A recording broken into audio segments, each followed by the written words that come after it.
अरे सुनो, सेठ धनी राम आया है, लाओ जो पैसे रखे हैं उसे दे दो। थोड़े से तो रुपए ही है, दे दूं तो कंबल कहाँ से आएगा? सर्दियां शुरू हो गई हैं, माघ पूस की रात खेत में कैसे कटेगी? तुम सेठ से कह दो फसल पर रुपया देंगे, अब भी नहीं। भोला थोड़ी देर तक चुपचाप खड़ा रहा और अपने मन में सोचता रहा।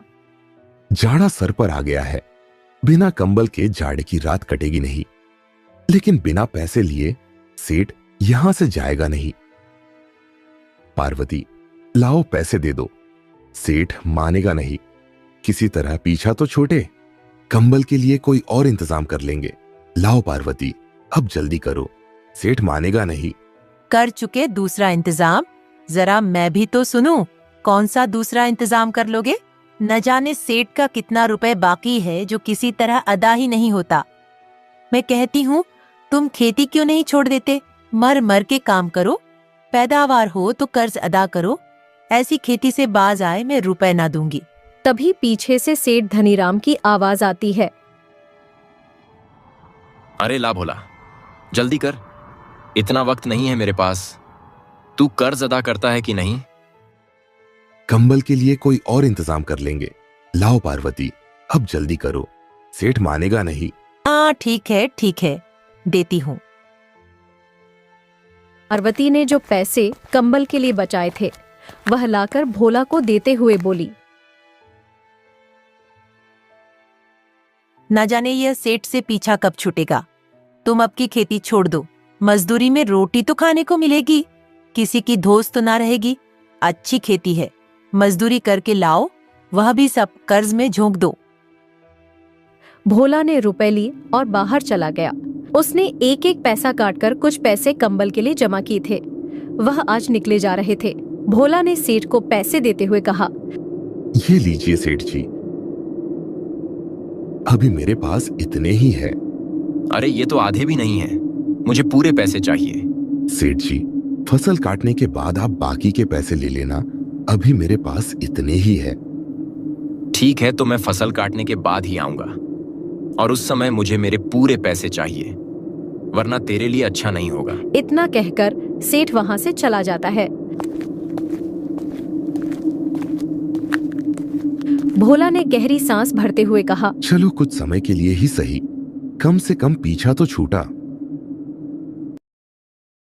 भोला एक गरीब परिवार से था जो खेती करके अपना जीवन बसेरा करता था।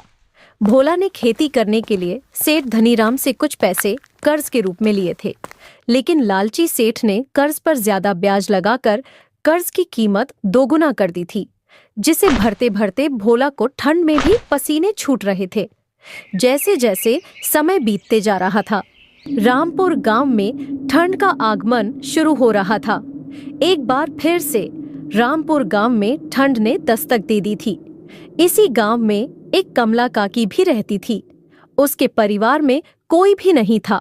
वह अकेले ही गांव से गोबर इकट्ठा करके और उसके उपले बनाकर गांव-गांव में बेचा करती थी। उसी से उसका गुजारा चलता था। हे भगवान, आज तो बहुत ठंड लग रही है। हे भगवान, इतनी ठंड में मैं काम कैसे करूं? ठंड से ठिठुरते हुए कमला काकी गांव तक पहुंच गई। मेरे हाथों के बने उपले ले लो, एक उपले में पूरा खाना बनेगा।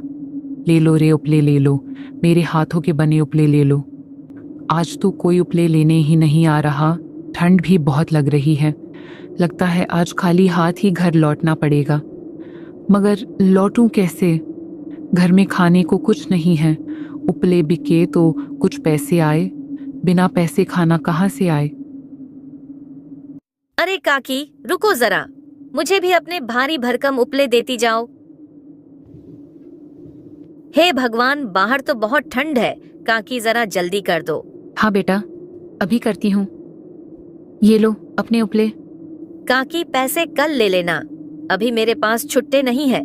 बेटा पैसों की ही तो जरूरत है, कुछ भी दे दो। काकी यह लो, मेरे पास ये कुछ चावल है, अभी इसे ही रख लो। ठीक है बेटा, ला दे, आज इसी से मेरा काम चल जाएगा। उपले बेचकर कमला काकी घर को निकल पड़ती है। तभी ठंडी हवा की लहरें जोरों से चलने लगती है।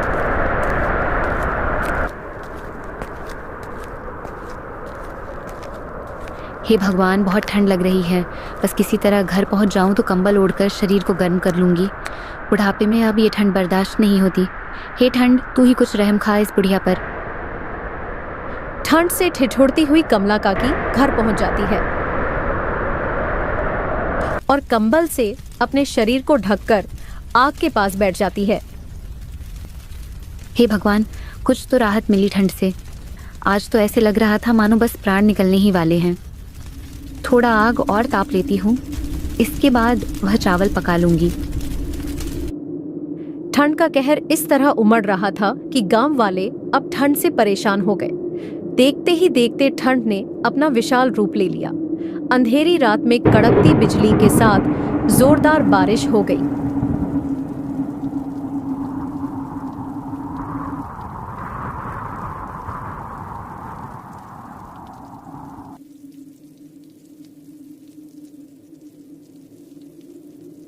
हे भगवान, इतनी ठंड में यह जोरदार बारिश तो हमारी जान ही ले लेगी। अब तो कुछ दिन घर में ही रहकर गुजारना होगा। बाहर तो सर्द हवाओं का पहरा है।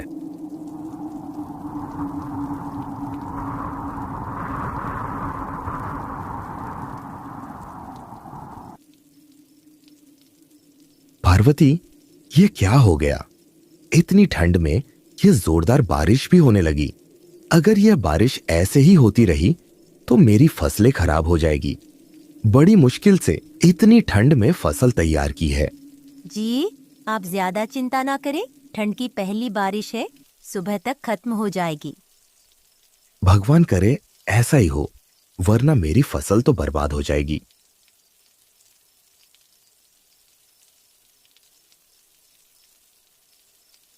पार्वती, ठंड बहुत बढ़ गई है। जरा कुछ कंबल हो तो निकाल लो। अब कंबल कहाँ से लाऊं? जो कंबल के पैसे बचा रखे थे वह तो सेठ धनीराम ले गया। अब घर में ओढ़ने के लिए बस एक फटी चादर है जिसे मैंने बच्चों को ओढ़ा दिया है। अब घर में कोई कंबल नहीं है।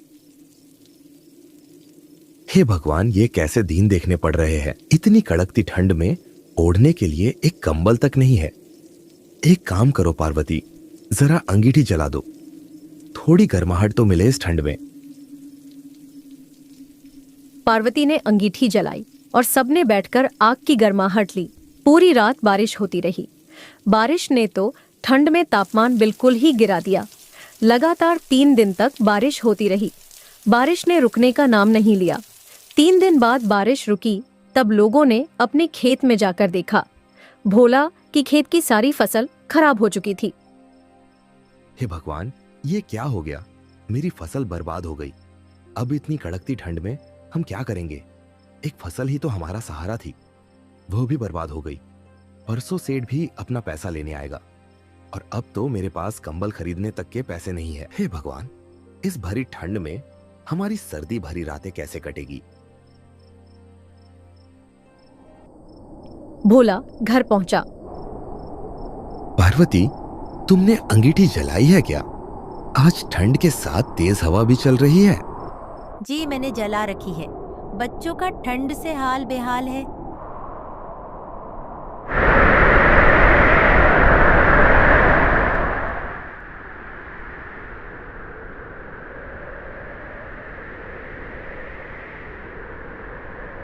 आप बहुत उदास दिख रहे हैं। क्या बात है? सब ठीक तो है ना? क्या बताऊं पार्वती, सारी फसल बर्बाद हो गई। कुछ भी नहीं बचा पार्वती, हम बर्बाद हो गए। मैंने आपको कहा था पैसे न दीजिए सेठ को। अब इतनी ठंडी में बिना कंबल की रात कैसे कटेगी? एक तो यह खिड़की भी टूटी है। ठंडी ठंडी हवा घर में घुस रही है। बच्चे भी ठंड से ठिठुर रहे हैं। बस एक इस अंगीठी का ही सहारा है। अंगीठी की भी लकड़ियां खत्म होने वाली है। लगता है हम ठंड से मर ही जाएंगे। चिंता मत करो पार्वती, मैं अभी जाकर जंगल से कुछ लकड़ियां ले आता हूँ। नहीं, जंगल मत जाइए, बाहर ठंड बहुत बढ़ गई है। आप एक काम कीजिए, रामू काका से कुछ मदद मांग लीजिए। कुछ लकड़ियां उनके घर से ले आए। रामू काका सबकी मदद करते हैं, हमारी भी जरूर करेंगे। ठीक है पार्वती, मैं अभी रामू काका के घर से लकड़ियां लेकर आता हूँ। कम से कम रात तो कटेगी। इतना कहकर भोला रामू काका के घर की ओर चल पड़ता है।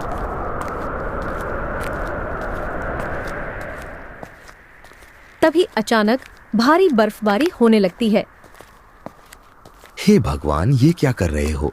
कभी बारिश कभी बर्फ, जान ही ले लोगे क्या इस गरीब की? किसी तरह भोला रामू काका के घर पहुंचा।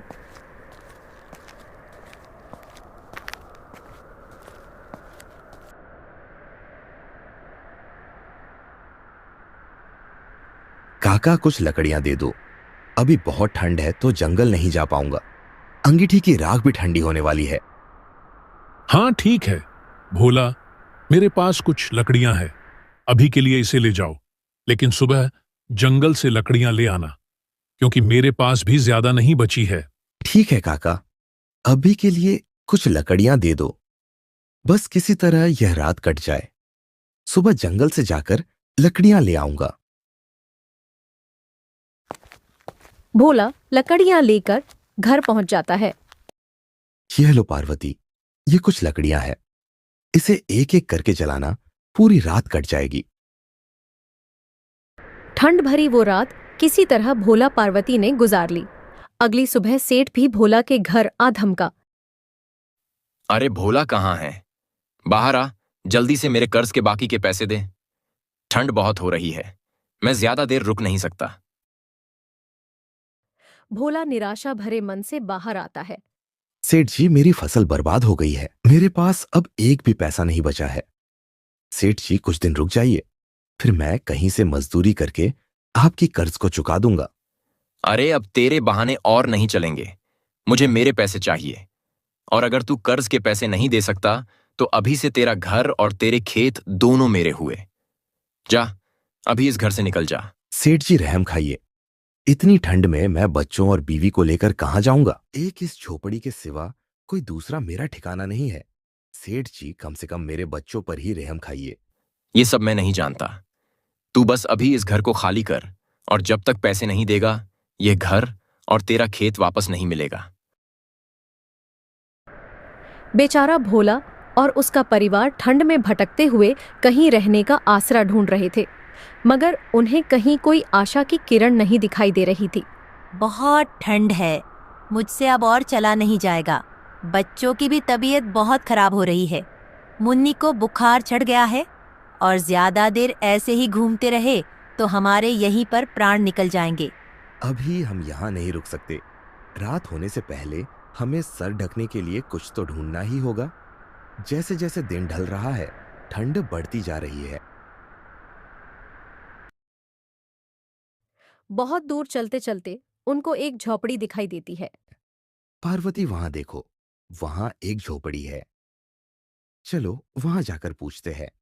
क्या पता उन्हें ही हम पर रहम आ जाए और वह हमें अपनी झोपड़ी में आश्रय दे दे। भोला का परिवार वह झोपड़ी के पास चला जाता है। कोई है क्या? इस गरीब की मदद करे, कृपया करके इस गरीब की मदद करे। भोला कई बार आवाज लगाता है, मगर झोपड़ी के अंदर से कोई आवाज नहीं आती है। लगता है इस झोपड़ी में कोई नहीं है। एक बार अंदर चलकर देखना चाहिए। भोला झोपड़ी के अंदर जाता है। झोपड़ी में चारपाई और कुछ कपड़े रखे थे, पर वहां कोई दिख नहीं रहा था। हम कुछ देर इस झोपड़ी में रुक जाते हैं। शायद झोपड़ी का मालिक आए तो उनसे हम अपनी परेशानी बताएंगे। क्या पता उन्हें हम पर दया आ जाए। ऐसा सोचकर वह उस झोपड़ी में रुक जाते हैं, और वहीं पर एक अंगीठी जलाकर उन्होंने बच्चों को अंगीठी के पास बैठा दिया। अंगीठी की गर्माहट से उन सभी ने चैन की सांस ली। चलो, कुछ तो गर्माहट मिली। कब से ठंड में भटक रहे थे। अंगीठी की राख खत्म होने वाली है। आप एक काम कीजिए, बाहर से कुछ लकड़ियां ले आइए। ये अंगीठी कुछ देर में ठंडी पड़ जाएगी। तुम बच्चों का ध्यान रखना, मैं अभी लकड़ियां लेकर आता हूँ। लकड़ियों की तलाश में भोला कुछ दूर चला ही था कि अचानक उसकी नजर एक बुढ़िया पर जाती है, जो ठंड में नीचे जमीन पर गिरी हुई थी।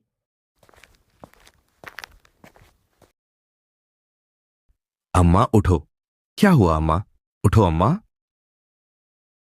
लगता है ज्यादा ठंड की वजह से अम्मा ठंडी पड़ गई है और बेहोश होकर यहां गिर गई। भोला अम्मा को लेकर उस झोपड़ी में आ जाता है। ये कौन है और इन्हें क्या हुआ? पता नहीं, यह जमीन पर बेहोश पड़ी हुई थी। शायद ठंड लग गई है। इन्हें यहाँ अंगीठी के पास लेटा देता हूँ। थोड़ी गर्माहट मिले तो शायद इनकी आंखें खुले। थोड़ी देर शरीर को गर्माहट मिलने के बाद कमला काकी की आंख खुल जाती है। अरे बेटा, कौन हो तुम? मैं तो घर आ रही थी।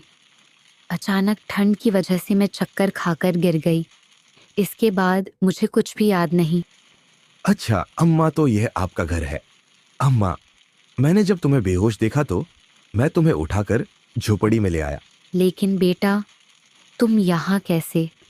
और तुम्हारा पूरा परिवार भी यहाँ है।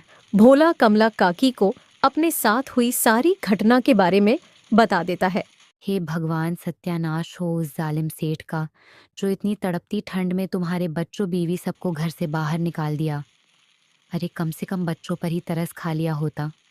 ना जाने यह अमीर लोगों का दिल कहाँ मर गया है। बेटा, एक काम कर, वह जो उपले रखे हैं उसको अंगीठी में डाल दे, नहीं तो आग बुझ जाएगी।